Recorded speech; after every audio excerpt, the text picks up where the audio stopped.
हमने कुछ लड़कियों से पूछा कि जब वो बोलती हैं, पहली बार बोलती हैं या बार बार बोलती हैं, तो उनके आसपास का समाज उनके साथ किस तरह का बर्ताव करता है, वे पहले किस डर से खुद को आज़ाद करती हैं और जब आज़ाद होती हैं तो उनका बोलना किस तरह से और किस किस को डरा देता है।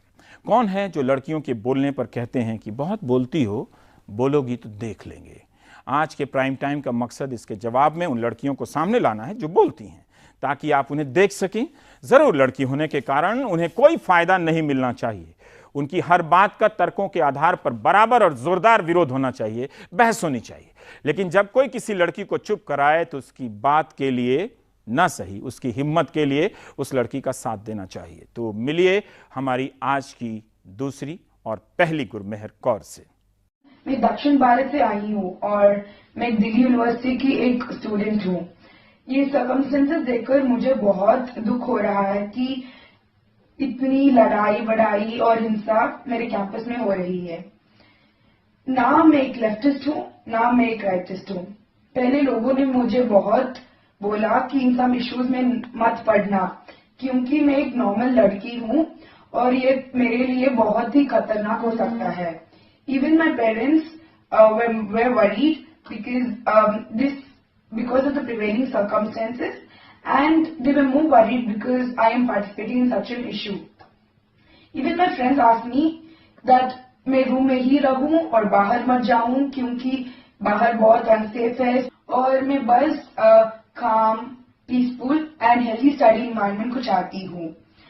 ये एक विश्वविद्यालय के लिए ये सबसे जरूरी है और जरूरी है कि हम अपने विचार को प्रकट कर पाएं। मैं हिंसा के खिलाफ हूँ और मुझे ये लगता है कि लड़कियों को भी आवाज उठानी चाहिए। अगर मैं नहीं, अगर हम नहीं, तो कौन आवाज उठाएगा? A calm and peaceful and healthy study environment is all we need. सबको आवाज़ उठानी चाहिए, मैं नहीं, हम नहीं, तो कौन आवाज़ उठाएगा। मिरांडा हाउस की छात्रा हैं हनी, जिन्हें आपने अभी सुना, अपना वीडियो रिकॉर्ड करके भेजा है उन्होंने हमें। लड़कियों के लिए कितनी हिदायत होती है, फिर भी कोई ना कोई आगे आ ही जाती है बोलने के लिए। आईपी कॉलेज की सिद्धि जैन को सुनिए। इनके परिवार वालों से गुजारिश है कि इतना भी ना डरें, सिद्धि को सुने कि वो क्यों तरह तरह की आवाज़ों का समर्थन करना चाहती हैं। एक मास कम्युनिकेशन स्टूडेंट होने के नाते मैं मानती हूँ कि अलग अलग ओपिनियंस और अलग अलग वॉइसेस को एक साथ एक स्पेस में लाना बहुत इंपॉर्टेंट हो जाता है, ताकि सोसाइटी में एक मोनोकल्चर ना बने। मैं अपने कॉलेज में जेंडर रिलेटेड इश्यूज को लेकर काफी वोकल हूँ और अक्सर मैं ये देखती हूँ कि हमारे यूनिवर्सिटी की छात्राएं बहुत सारे ओपिनियंस, बहुत सारे इश्यूज पर बहुत स्ट्रॉन्ग ओपिनियंस रखती हैं, लेकिन उनको कहीं ना कहीं उन्हीं की सेफ्टी और उन्हीं के वेलफेयर के डिस्गाइज में चुप कराया जाता है जब वो किसी कंट्रोवर्शियल इशू पर बात करती हैं। अंत में मैं बस इतना ही कहना चाहूंगी कि मैं आपकी बात से असहमति या सहमति रखने का हक रखती हूं, लेकिन आपको आपकी बात करने से रोकने का हक नहीं रखती हूं।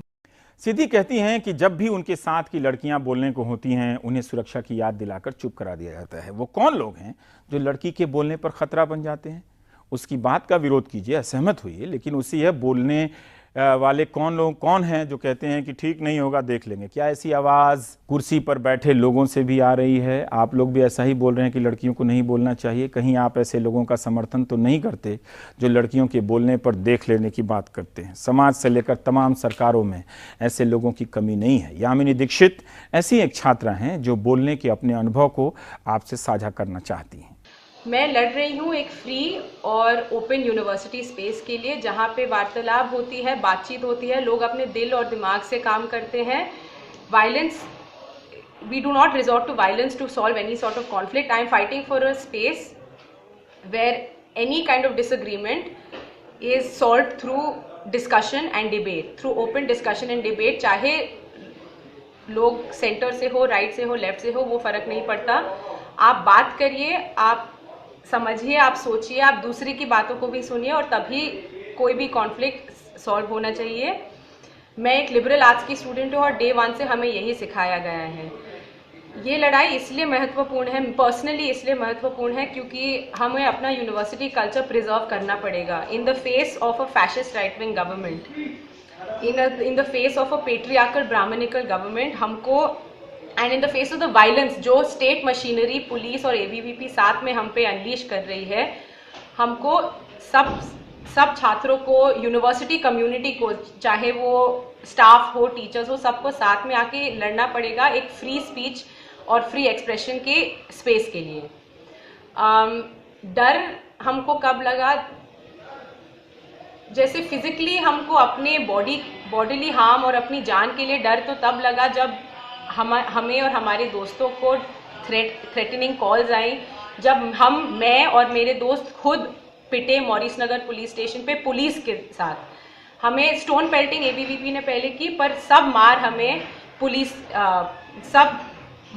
पुलिस से पड़ी। डर मुझे तब लगने लगा कि जब पता चला कि जो पुलिस हमें सिक्योर करने के लिए आई है वो ही हमको प्रोटेक्ट नहीं करेगी, वो ही इनफैक्ट हमको मार रही है।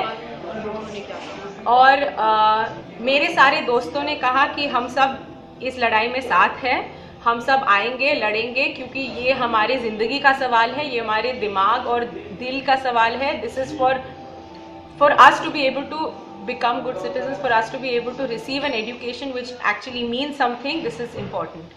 यामिनी यूनिवर्सिटी में एक ऐसी जगह के लिए लड़ रही हैं जहां किसी भी तरह का मतभेद बातचीत के जरिए सुलझाया जा सकता है। रामजस कॉलेज में झगड़ा कैसे हुआ, पत्थर किसने फेंके, पुलिस क्या कर रही थी, इसकी जांच हो रही है और कभी नतीजा नहीं आएगा। इसलिए प्राइम टाइम में हमारा मकसद उस झगड़े के कारणों या पक्ष विपक्ष में जाना नहीं है।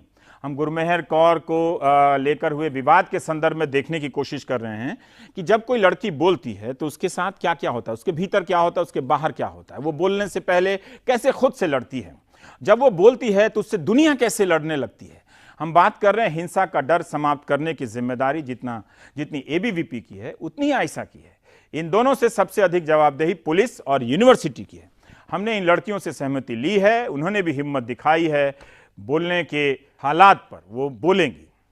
हमारे आसपास नेशनलिज्म के नाम के जो आइडियाज बहते रहते हैं, जो हमारे आसपास नेशनलिज्म की बातें होती हैं, आपको कैसे एक एंटी नेशनल बोला जा रहा है, आप कैसे नेशनलिस्टिक बन जाते हैं, इस सब के आसपास जितनी भी बातें हैं, इस सब के आसपास जुड़ी हुई जितनी भी घटनाएं हैं, उस संदर्भ में अगर हम रामजस के कॉलेज को देखें और वहां पे जो कुछ भी हुआ उस बारे में देखें, तो मेरा मत था कि वो गलत हुआ।